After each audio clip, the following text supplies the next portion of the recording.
Hey, good morning and welcome to Living the Tao. Hi, I'm Master Mikel Steenrod. And I'm Morgan. Thank you for joining us on our walk this morning. Today, we're going to be discussing and finding out the question 2, what's the difference between Qigong and Tai Chi?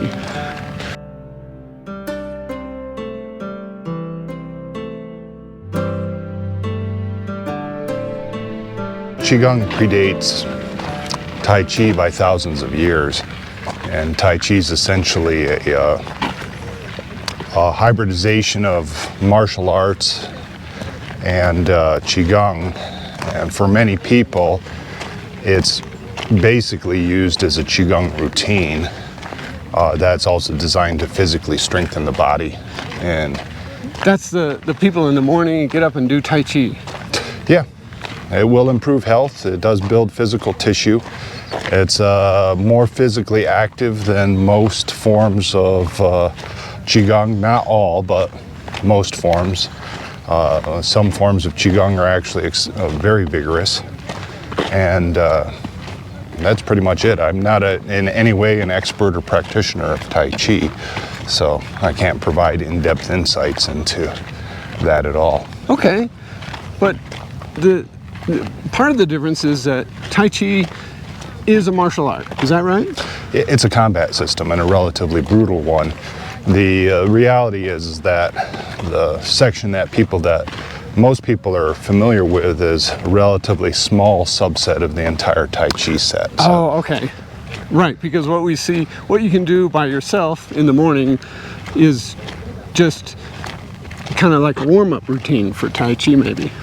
Well, I mean, it's a practice set, but the reality is that the bulk of people that are doing it are looking for something that will improve their overall health and well-being, and it accomplishes that.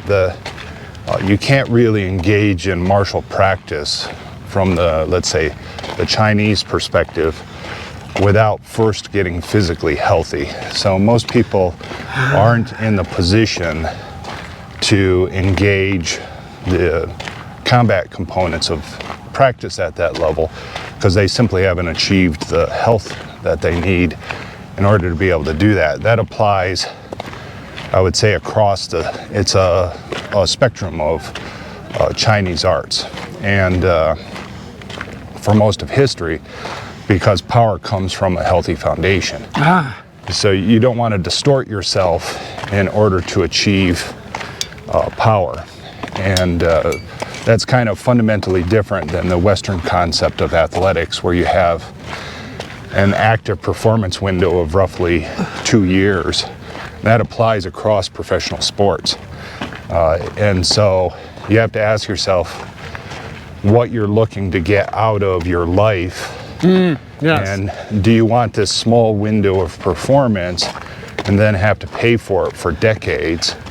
Or is your object to simply live a relatively happy and healthy life for the duration of your lifespan? Yes, the whole thing. Right. Yes. And so if you start off with a healthy foundation, the likelihood that you'll suffer lifelong injury or debility decreases dramatically.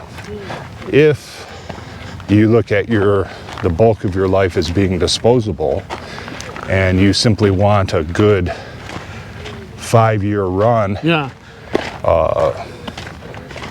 with a kind of a 2-year peak, and if it's competitive, then you can just force yourself to go through it until you reach a point of where, at a basic level, you start to lose interest. And because your body loses interest. Well, your body starts to decay. It starts to break apart because there's not enough support to counteract the amount of strain that's on it. And so when people are engaged in that initial part, what they really are making a definition of is, how do I want my long-term life to be, and what do I want to be out of, or have out of it, rather than to be driven by the simple appetites of fame or the thought of fortune or other things like that. Because the practicality of, let's say, professional athletics is that most athletes are bankrupt 5 years after leaving the sport, if not immediately. And let's say you take Olympians, the bulk of Olympians within the US, well, no, let's not say the bulk, that's an incorrect quantity representation. There are many Olympians that are in fact turning to OnlyFans because they need enough revenue to continue either their activity or even to make a livelihood, because nobody pays you after the sport. Right. Nobody pays you to get be up who to you that. are. Yeah. Or even climb that ladder or do any of those things. So back in the day, it was sponsorship that drove most of the money from that. And so it's a complex series of questions about how you actually want to live. So I think just yesterday I was glancing at an article, and I would not be able to quote it out of head because I wasn't really paying attention to it. Yeah. You know, I was just glancing at it. And it essentially said that life within America, and this will apply to other nations in varying degrees, it's now you have about 14 years of near the end of your lifespan on average where you're living with some form of major ill health. So you get to run down the timer, then hit that limit and go, well, I'm free from my servitude. Yeah. And but what I am left with is this. Yeah. And, now I'm sick. Yeah, now I'm sick, now I can't move around, now my body doesn't respond. Now I'm going through a retinue of drugs to try to maintain myself. Yes. And so if you look at Tai Chi or Qigong, either one of them, and that focus on health, when you're young blood, you might sit back and go, well, I don't need my health. It's like, well, you'll change your mind when you're in your 30s. Especially if you're training hard. Yeah.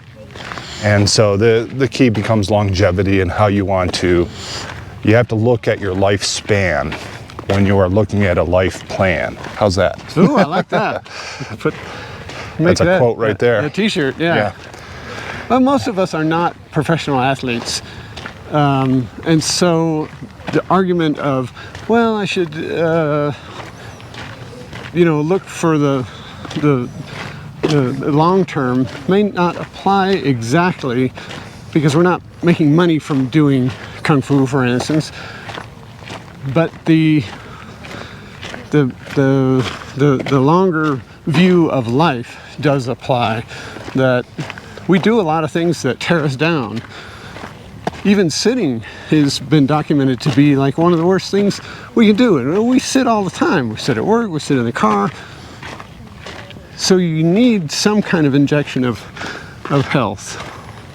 Well, you definitely need some kind of injection of health, but keep in mind that 14-year figure is across the spectrum of people. It's not just athletes that finish in that position. If you're looking at athletes, basically once you're done with your athletic career, your body starts to decay. So I was actually trying to steer away from the athletic model and just normal people. Well, normal people have that 14-year window of ill health that they're going to be finishing the game with. So you have to take a serious look at that. With Qigong is essentially the study of life energy. And so if you want to, have a healthy, happy, long life, that the whole practices of the Qi sphere dramatically facilitate that. If you want some way of doing that same thing with a measure of physical activity to build small muscles so small muscles control stability, motion, different things like that. Large muscles generally generate the big strokes of power and such. But you can have big muscle response, but if you've allowed your small muscle response to decay, you're going to have issues with falling and joint control and development, and actually digestion,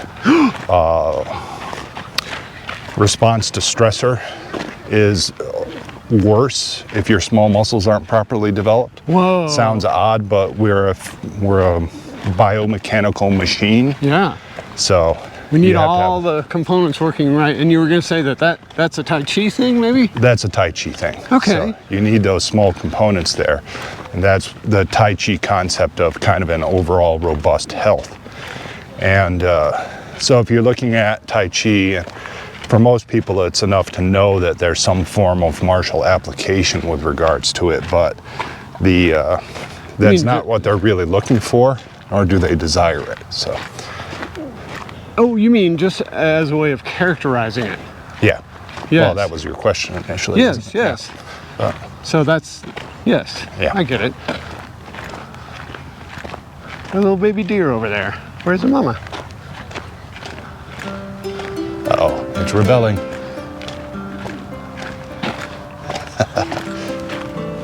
Or she's laying down. Yeah. All right. Distracted by wildlife. I think that answers that question.